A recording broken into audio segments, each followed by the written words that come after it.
Hello guys, welcome back to my YouTube channel yes chem study a way of success. और इसमें जाने class 11th biology जो हमारा chapter 2 है, जीव जगत का वर्गीकरण, जो हमारा अध्याय 2 है। हमारा किसका अध्याय 2 है? कक्षा 11वीं जीव विज्ञान का अध्याय 2, यानी कि NCERT class 11th biology chapter 2 है हमारा जीव जगत का वर्गीकरण, यानी कि क्लासिफिकेशन ऑफ लिविंग। ठीक है ना। तो जीव जगत का वर्गीकरण तो हम लोग जो पढ़ रहे थे, बहुत सारी चीज़ें, जैसे कि जीवाणुओं की लाभदायक क्रिया क्या क्या है, फिर हम लोग जानते हैं जीवाणुओं से होने वाली हानियाँ। तो जीवाणुओं से हानियाँ बहुत सारी होती हैं और इसमें कुछ रोग होते हैं जो कि हमारे जानवरों में, जीवों में होते हैं। जो कि पहला रोग है वो हमारा माइकोप्लाज्मा। ये माइकोप्लाज्मा क्या, नीट जैसी एग्जाम के लिए बहुत इंपॉर्टेंट है। यदि नीट की तैयारी कर रहे हैं तो हमारे चैनल को तुरंत सब्सक्राइब कर लें। नीट वाले स्पेशल, अब बोर्ड वाले तो करेंगे ही, क्योंकि आपके लिए तो ये स्पेशल क्लासेस चलाई ही जा रही है हमारी। तो माइकोप्लाज्मा हमारी क्या होती है? तो माइकोप्लाज्मा को व्हिटेकर ने जगत मोनेरा में रखा गया है। अगर ये मोनेरा में किस में रखा गया है? तो माइकोप्लाज्मा में व्हिटेकर ने जगत मोनेरा में रखा है। माइकोप्लाज्मा कैसा होता है? तो ये हमारी एक कोश की प्रोकैरियोटिक बहुरूपता वाला होता है। ठीक है ना। और ये हमारी कैसी होती, और साथ ही साथ इस कोशिका भित्ति विहीन जीव होते हैं। कैसी होती है? कोशिका भित्ति विहीन जीव होते हैं। तो यहाँ पे लिखेंगे इसे, यानी कि माइकोप्लाज्मा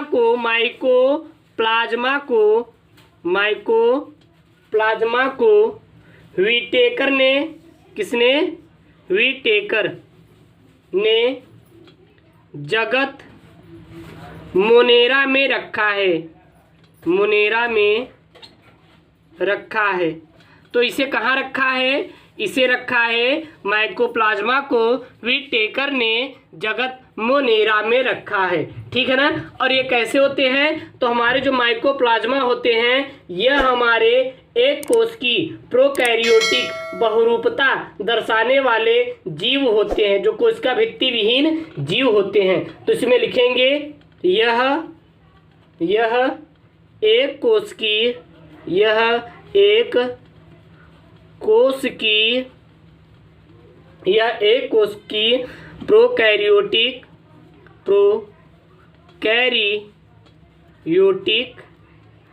एक कोश की प्रोकैरियोटिक बहुरूपता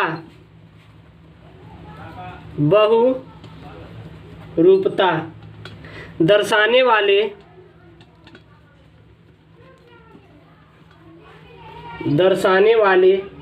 कोशिका भित्ति विहीन जीव हैं। दर्शाने वाले कोशिका भित्ति विहीन जीव हैं। ओके, याद रखिएगा। और ये हमारा क्या होता है? तो ये हमारा एक प्रकार का रोग होता है। अब फिर हमारा क्या होते हैं? ये हमारा जैसे कि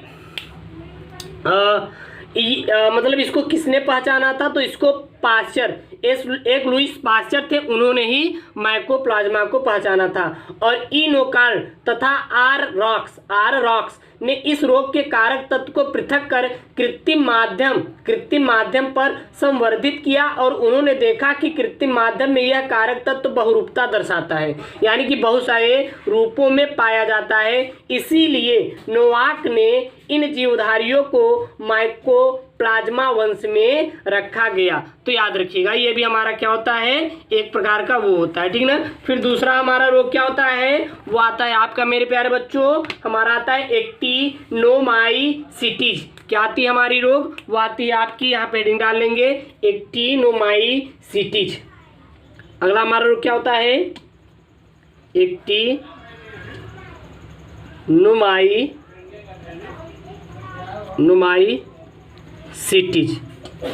एक्टिनोमाइसीटीज अगला रोग आता है।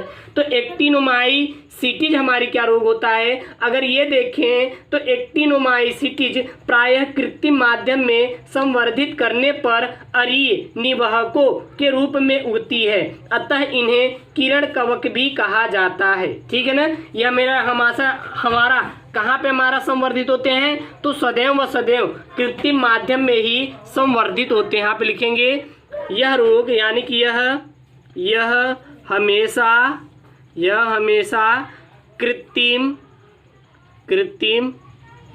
माध्यम में ही संवर्धित होते हैं।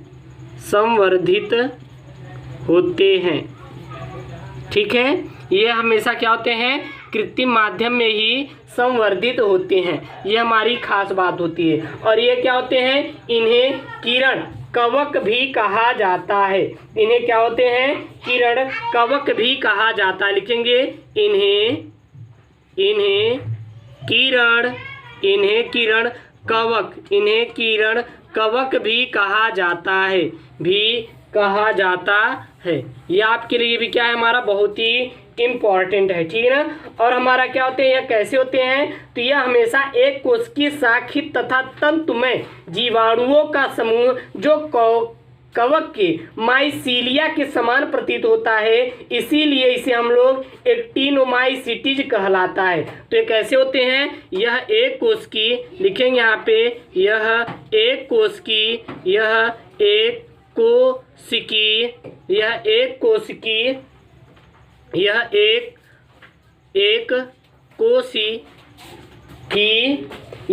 कोशिकीय शाखित, कैसे होते हैं, शाखित, यह एक कोशिकीय शाखित तथा तंतुमय,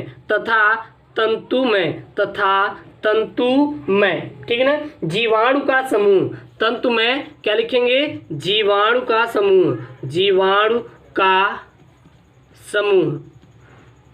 तंतुमय जीवाणु का समूह जो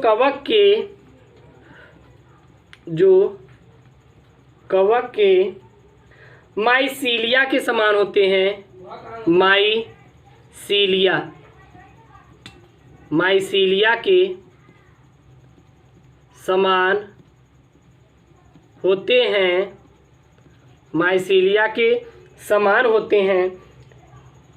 या फिर माइसीलिया के समान प्रतीत होते हैं। आप इसको भी लगा सकते हैं, ठीक है ना। या फिर माइसीलिया के समान प्रतीत होते हैं, जिसे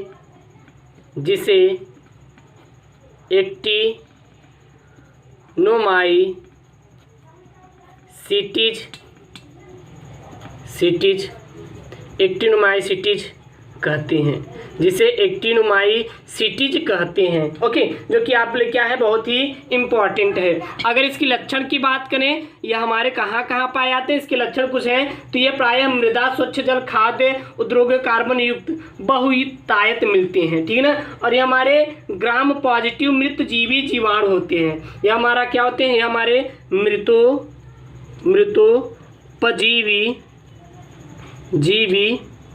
मृतोपजीवी जीवाणु होते हैं, ठीक है। ये भी आपके लिए क्या है, हमारा इम्पॉर्टेंट है। नेक्स्ट है हमारा, वो है आपका साइनोबैक्टीरिया। अगला हमारा क्या रोग है, वो है आपका साइनोबैक्टीरिया। यह हमारा साइनोबैक्टीरिया रोग क्या होता है, तो साइनोबैक्टीरिया प्रकाश संश्लेषी जीवाणुओं का सर्वाधिक बड़ा तथा विभेदित समूह है। और साइनोबैक्टीरिया का मतलब होता है नीला, क्या होता है, नीला और सूक्ष्म, यानी कि यह हमारे साइनोबैक्टीरिया नीले व सूक्ष्म कलर के प्रोकैरियोटिक होते हैं। प्रोकैरियोटिक और प्रकाश संश्लेषी जीवधारी होते हैं। तो यहाँ पे क्या लिखेंगे मेरे प्यारे बच्चों, यहाँ पे लिखेंगे साइनोबैक्टीरिया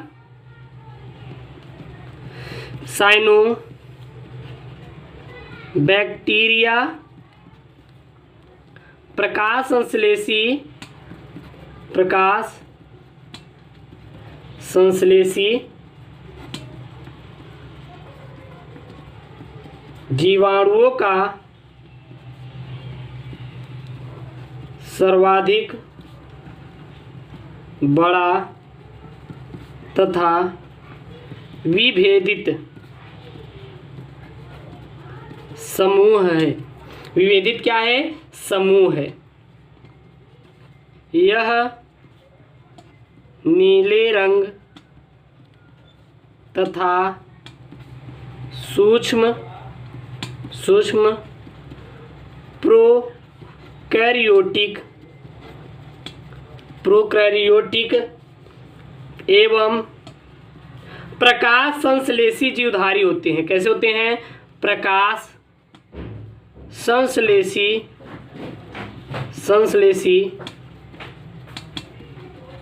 जीवधारी होते हैं।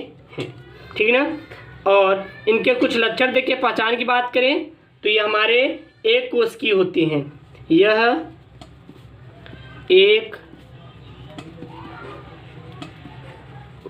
कोश की संरचना वाले प्रोकैरियोटिक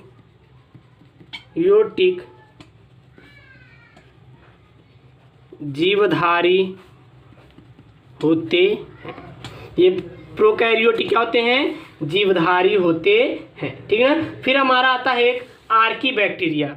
इसमें लास्ट है हमारा क्या आता है? वो आता है आपका आर्की बैक्टीरिया। तो चलिए हम लोग उसको भी जान लेते हैं कि आर्की बैक्टीरिया हमारा क्या होता है। आर्की बैक्टीरिया, ये हमारा आर्की बैक्टीरिया हमारा क्या होता है?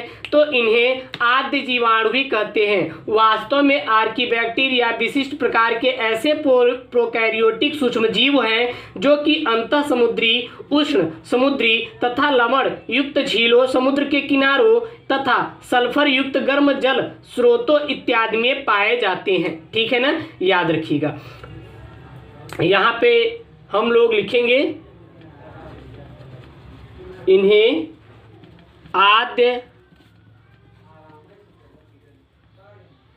आद्य जीवाणु भी कहते हैं। इन्हें क्या कहा जाता है? तो इन्हें कहा जाता है आद्य जीवाणु। वास्तव में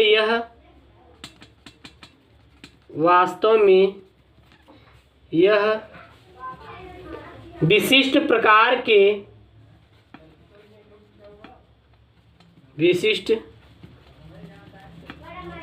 के ऐसे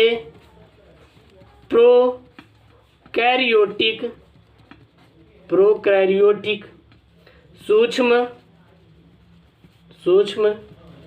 जीव हैं जो अंतः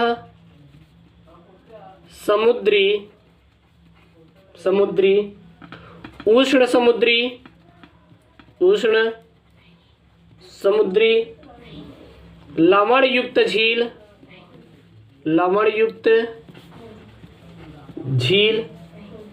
समुद्र के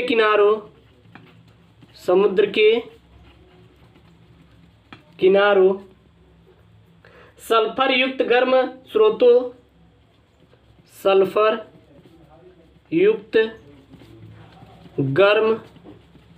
स्रोतों, इत्यादि स्थानों पर पाए जाते हैं। स्थानों पे क्या होते हैं मेरे प्यारे बच्चों? पाए जाते हैं। ओके, याद रखिएगा। जो पृथ्वी का निर्माण होने के समय रही होगी, इसीलिए इसे आर्की बैक्टीरिया कहा गया। अगर कोई बोल दे कि चलिए बताइए इस जीवाणु को आर्की बैक्टीरिया किस लिए दिया गया, तो इसको ध्यान दीजिएगा कि ये हमारे हमेशा और हमेशा क्या होते हैं कि पृथ्वी जब निर्माण हो रही थी तभी से ये उपस्थित थे। ये जीवित जीवाश्मों में गिने जाते हैं। याद रखिएगा, एक स्टार पॉइंट में लिख लेना, यह जीवित जीवाणुओं में गिने जाते हैं।